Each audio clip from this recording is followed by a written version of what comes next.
नमस्कार, मैं रणविजय सिंह आपका स्वागत करता हूं। आज आपकी ये थर्ड क्लास है पर्यावरण की, ठीक है। और इसमें आगे वही कंटिन्यू करेंगे जो पिछली क्लासों में आपका कंटिन्यूशन चल रहा था, बस उसी से आगे चलेंगे। आपका एनसीईआरटी चल रही थी आपकी। इसमें देखते हैं आपका पाठ पढ़ने से पहले यदि बच्चे को चित्र देखने के लिए कहना चाहिए जिससे बच्चों की अवलोकन शक्ति बढ़ती है। दरअसल एक जिसमें चैप्टर है उसमें अलग अलग काम दिखाए गए हैं कि कौन व्यक्ति कैसा काम करता है, तो वो एक चित्र में दर्शाया गया है कि कोई बिल्डिंग बना रहा है, कोई झाड़ू लगा रहा है, वगैरह वगैरह इस तरह काम है। वैसे इस पाठ का जो उद्देश्य है, पाठ का उद्देश्य तो केवल इतना है कि कोई भी काम छोटा या बड़ा नहीं होता। उसमें दिखाया गया है कि कुछ लोग जो है झाड़ू लगाने का काम करते हैं, कुछ लोग सफाई का काम करते हैं, कुछ लोग इंजीनियर हैं, तो कुछ लोग चाय बनाने का काम करते हैं। तो अलग अलग काम है और काम कोई भी गलत नहीं हो सकता है, ठीक है ना। इस तरीके की बात इसमें की गई है इस चैप्टर में। लेकिन ये जो बात है, दरअसल किसी भी पाठ को पढ़ने से पहले यदि बच्चा चित्र देखेगा, आपने देखा भी होगा कि छोटे बच्चों की किताबों में चित्र की बहुलता होती है, चित्र बहुत ज्यादा दिए गए होते हैं। वो जो चित्र ज्यादा दिए गए होते हैं वो केवल इसलिए होते हैं ताकि बच्चे की अवलोकन शक्ति बढ़ती है। इससे अवलोकन शक्ति के साथ साथ उसकी कल्पना शक्ति भी बढ़ती है। इससे आपका चित्र देखने के बाद बच्चा एक कहानी अपने दिमाग में बनाना शुरू कर देता है कि ये कैसे कैसे हो रहा है, ठीक है ना। तो आपको भी उसकी उस कल्पना शक्ति को बढ़ाने में और योगदान देना है, ठीक है ना। वैसे यदि किसी भी चीज को देखकर बच्चा समझ रहा है तो याद रखना हमेशा ये अवलोकन शक्ति में आता है। किस चीज में आता है? ये अवलोकन शक्ति, ठीक है। तो आपका पहला हो जाता है पाठ पढ़ने से पहले बच्चे को चित्र दिखाने चाहिए या चित्र देखने के लिए कहना चाहिए जिससे बच्चे की क्या कौन सी शक्ति बढ़ेगी? अवलोकन। इसमें कीवर्ड जो है आपका क्या है? अवलोकन शक्ति बढ़ेगी। क्लियर हो गया? अब ये नेक्स्ट चैप्टर है, इसमें दरअसल आपका दिव्यांगों के ऊपर बात की गई है। इसमें एक व्यक्ति है, उसको दिखाई नहीं देता, ठीक है ना, मतलब वे दृष्टिबाधित है वे, तो उनके बारे में बात की गई है कहानी के रूप में ही है।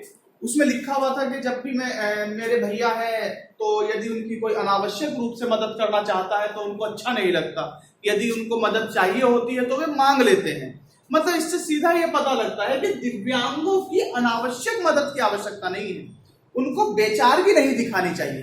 बेचारगी का मतलब ऐसा नहीं कि वे बेचारे हैं या उनके पास किसी चीज की कमी है। यदि आप इस तरीके से किसी भी दिव्यांग को ट्रीट करते हैं तो उसको अच्छा नहीं लगता। और क्योंकि समावेशी शिक्षा का आपका 2005 एनसीईआरटी 2005 का उद्देश्य ही समावेशी शिक्षा है। समावेशी शिक्षा के तहत आपका चाहे वे दिव्यांग हो चाहे वे साधारण व्यक्ति हो, सभी को एक साथ पढ़ना होता है। तो जब भी आपका एक साथ बच्चे पढ़ेंगे तो उनकी अपनी आपस की भावना भी बच्चों में विकसित होनी चाहिए कि आखिर किसको किस तरीके से ट्रीट किया जाए, किस तरीके से उसको बताया जाए कि आपको इसके साथ कैसा व्यवहार करना है। यदि बच्चे उसके साथ उद्दंडता का व्यवहार करते हैं वो भी गलत है, और यदि बच्चे उनके साथ बहुत ज्यादा स्नेह का व्यवहार करते हैं तो ये भी बहुत गलत माना जाता है। यानी कि केवल इतना कहा जा रहा है इस स्टेटमेंट के द्वारा कि दिव्यांगों को अपना कार्य स्वयं करना अच्छा लगता है, उनको फालतू की मदद नहीं चाहिए। यदि कोई उनकी मदद अधिक करता है, अधिक का मतलब अनावश्यक रूप से करता है, जिस काम को वे कर सकते हैं वो भी मदद अगर वो करता है तो दिव्यांगों को अच्छा नहीं लगता, तो उन्हें अच्छा नहीं लगता। यहां तक आपको क्लियर समझ में आ गया होगा। आई थिंक आगे चलते हैं। सॉरी, जो लोग देख नहीं सकते वे पढ़ने के लिए ब्रेल लिपि का इस्तेमाल करते हैं। ब्रेल एक मोटे कागज पर एक नुकीले औजार से बिंदु बनाकर लिखी जाती है। ब्रेल लिपि कागज पर हाथ फेरकर पढ़ी जाती है। यह 6 बिंदुओं पर आधारित है। दरअसल ब्रेल लिपि जो है आपका 6 बिंदुओं पर आधारित एक लिपि है। इसमें एक मोटे कागज पर आपका नुकीले औजार से लिखा जाता है और उसको फिर हाथ फेरकर पढ़ा जाता है, ठीक है ना। तो इसमें आपको ये समझ में आ गया होगा कि आपका लिपि आपकी 6 बिंदुओं पर आधारित होती है ये लिपि, और ये लुई ब्रेल ने बनाई थी। लुई ब्रेल आपके फ्रांस के रहने वाले थे, उन्होंने बनाई थी। और सॉरी, ये दरअसल मदद लिखा गया, ये दरअसल मदद है, ये तय का 11 में, ठीक। और इसमें अब लुई ब्रेल के बारे में भी थोड़ा जान लीजिए, क्योंकि एग्जाम में कई बार पूछ लिया जाता है। लुई ब्रेल आपके फ्रांस के रहने वाले थे। जब ये 3 वर्ष के थे तब अपने पिता के औजार से खेलते हुए, कृषि औजार थे, उनसे खेलते हुए इनके आंखों में एक नुकीले औजार से चोट लगी, जिसके कारण इनकी आंखों की रोशनी चली जाती है। लेकिन ये हार नहीं मानते, और क्योंकि पढ़ने के शौकीन थे तो इन्होंने पढ़ने के लिए एक अपनी अलग से लिपि बनाई, जिसको हम ब्रेल कहते हैं। क्योंकि इनका नाम लुई ब्रेल था, उन्हीं के नाम पर इनका रखी गई है ब्रेल लिपि। और अब तो इसका इतना विकसित रूप तैयार हो चुका है कि इसमें अब आपका ये कंप्यूटर पर भी लिखी जाती है, और कंप्यूटर के माध्यम से इसकी प्रिंट आउट निकालकर ये पढ़ी भी जा सकती है। तो मतलब कंप्यूटर द्वारा भी ये लिपि जो है पढ़ी लिखी जा सकती है। अब इसमें कुछ शब्द हैं जिनको आपको देख लेना चाहिए, क्योंकि एनसीईआरटी में है ये, ठीक है ना, कि लुई आपका ब्रेल लिपि आपकी कौन से अक्षर किस तरह लिखे जाते हैं। ज्यादा का तो नहीं बताएंगे हम। तो ये जो आपकी ब्रेल लिपि है वो इस तरह लिखी जाती है। ये 6 बिंदु होते हैं, 6 बिंदुओं पर आधारित ये लिपि है। यदि इसमें आप इसको डॉटेड करते हैं या फिर यहां पर आप बिंदा लगाते हैं तो ये कहलाता है ए। ये क्या कहलाएगा आपका ए। यदि आप इसमें यही 6 बिंदुओं में से यदि आप इन 2 को काला करते हैं, एक इसको और एक इसको, मतलब काला नहीं होता, ये डॉट लगाया जाता है, नुकीली औजार से गड्ढा किया जाता है, तो ये कहलाता है बी। अब अनुमान मत लगाने लगना कि सी जो है नीचे वाले को काला कर देंगे, ऐसा नहीं होगा। सी जो होगा आपका, ये कहलाएगा आपका सी। यदि आप इसको और इसको करते हैं, ये कहलाएगा आपका सी। अब आपकी डी की बात करते हैं। डी में आपका होगा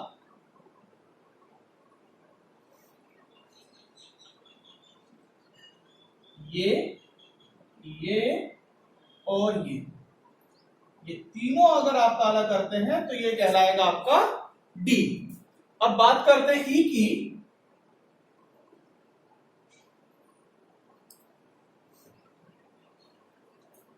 ये और ये कहला रहा है आपका ई, ठीक है। तो इन अक्षरों को 2-4 बार लिख के देख लेंगे आप और आपको याद हो जाएगा। देख लीजिए, अब इससे आगे देखते हैं। अगला है रूढ़िबद्ध अवधारणाओं जैसे लड़का लड़की में भेदभाव पर चर्चा संवेदनशीलता से होनी चाहिए, ताकि बच्चे उस पर सवाल तो कर सकें लेकिन किसी की भावनाओं को ठेस ना पहुंचे। दरअसल जो आपका चैप्टर था उसमें कोई भी काम आपका काम करते हुए इस तरह दर्शाया गया था कि इसको लड़के करते हैं या इसको लड़कियां करती हैं। तो ऐसे काम को करते हुए इस तरीके से देखना चाहिए कि कोई भी काम लड़के का या लड़की का नहीं होता। लेकिन आप अगर बच्चे को पहले ही दिन ऐसा समझा देंगे लेकिन उसके घर में कुछ और अवधारणा हो तो ऐसा एकदम से अवधारणा नहीं तोड़ी जाती है, ठीक है ना। तो बच्चे उस पर सवाल तो कर सके, लेकिन उसमें ऐसा ना हो कि वे लड़कियों की भावनाओं को ठेस पहुंचा दें या लड़कों की भावनाओं को ठेस पहुंचा दें। मान लीजिए एक घर में कोई रूढ़िबद्धता नहीं है, दूसरे घरों में रूढ़िबद्धता है, और एक बच्चा जो कि मेल है और वो अपने घर की साफ सफाई में हाथ बटाता है अपनी मम्मी का। जब वो बताएगा कि हम तो अपने घर में साफ सफाई भी करते हैं, तो ऐसा ना हो कि और बच्चे उसकी मजाक उड़ाना शुरू कर दे, अरे ये तो लड़कियों का काम है। तो मतलब सवाल जवाब हो, लेकिन बच्चों पर इस तरीके से सवाल जवाब हो ताकि उससे किसी की भावनाओं को ठेस ना पहुंचे। ये आपका लिंग विषमता आदि को समझाने का बहुत अच्छा तरीका है, ठीक है। आगे चलते हैं।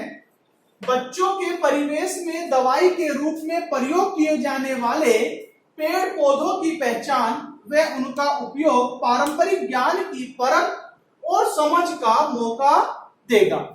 दरअसल पुराने जमाने में हम किस किस तरीके से अपनी दवाइयों का उपयोग करते थे। उस समय पर मेडिसिन नहीं थी, लेकिन हम उस समय पर भी मतलब मेडिसिन का मतलब एलोपैथी नहीं थी, लेकिन उस समय पर भी हम अपना दवाइयों का इस्तेमाल किया करते थे। पेड़ पौधों को हम दवाइयों के रूप में इस्तेमाल किया करते थे। तो इससे हमारे पारंपरिक ज्ञान की परख बढ़ेगी और बच्चे का ज्ञान भी बढ़ेगा और साथ साथ उसका जो अतीत है वो भी गौरवान्वित होगा। गौरवान्वित मतलब अपने अतीत पर भी गर्व करने का उसको अवसर प्राप्त होगा कि उस समय पर कोई संसाधन ना होते हुए भी ये काम किए जा सकते थे। जैसे एक छोटा सा एग्जाम्पल मैं आपको देता हूं, वैसे ये बच्चों के आधार का एग्जाम्पल नहीं है, लेकिन मैं अतीत को गौरवान्वित करने की बात कर रहा हूं। यहां पर आपने अशोक के स्तंभ को बहुत ज्यादा पढ़ा होगा। उनका एक सारनाथ का स्तंभ है जिस पर शेर की मूर्तियां हैं। वो केवल और केवल एक पत्थर का बना हुआ है, और इतना बड़ा पत्थर वहां पर स्थापित करना, जब क्रेन नहीं थी, उठाने का कोई संसाधन नहीं था, उस समय पर उसको वहां पर स्थापित करना अपने आप में एक बहुत बड़ी उपलब्धि है। मैं आज के जमाने की बात नहीं कर रहा हूं जब 100 150 मंजिला इमारत बन जाती है। मैं उस समय की बात कर रहा हूं जिस समय केवल आदमियों या हाथी या जानवरों द्वारा ही आप किसी वस्तु को एक स्थान से दूसरे स्थान पर लाया करते थे। तो इससे हमारा क्या होता है, अतीत भी गौरवान्वित होता है। अब हम अपने अतीत पर प्राउड कर सकते हैं। ठीक है ना। अगला है, कक्षा में ही अपने मित्रों को चिट्ठी लिखकर कुछ बातें बताने में बच्चों को मजा आएगा तथा इससे बच्चे पत्र लेखन के लिए भी प्रोत्साहित होंगे।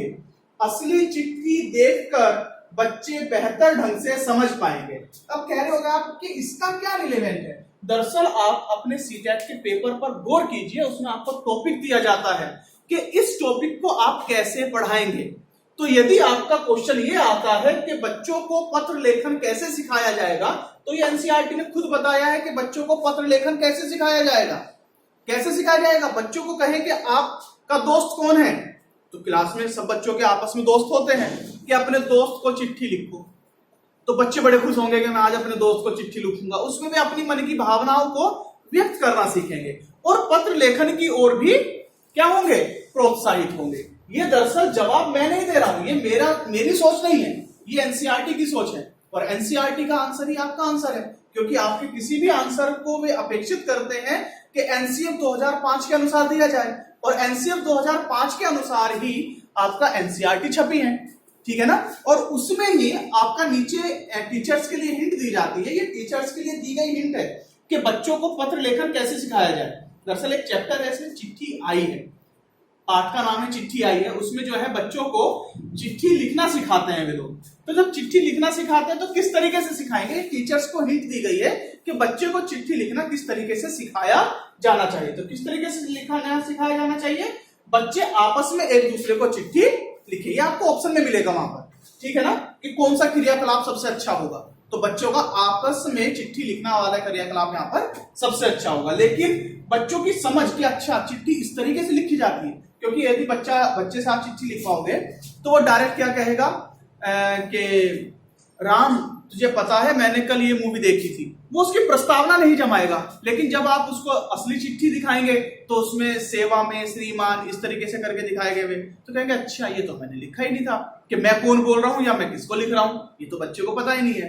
वो तो अपनी भावनाओं को व्यक्त करेगा और दे देगा। लेकिन वो जो प्रस्तावना है लेखन की, वो कहां से होगी, जब आप उसको असली चिट्ठी दिखाएंगे। कौन सी? असली चिट्ठी। ठीक है ना। तो ये दोनों क्रियाकलाप पत्र लेखन में बच्चे को प्रोत्साहित करेंगे और उसको मजा आते हुए वो सीखने की ओर अग्रसर होगा।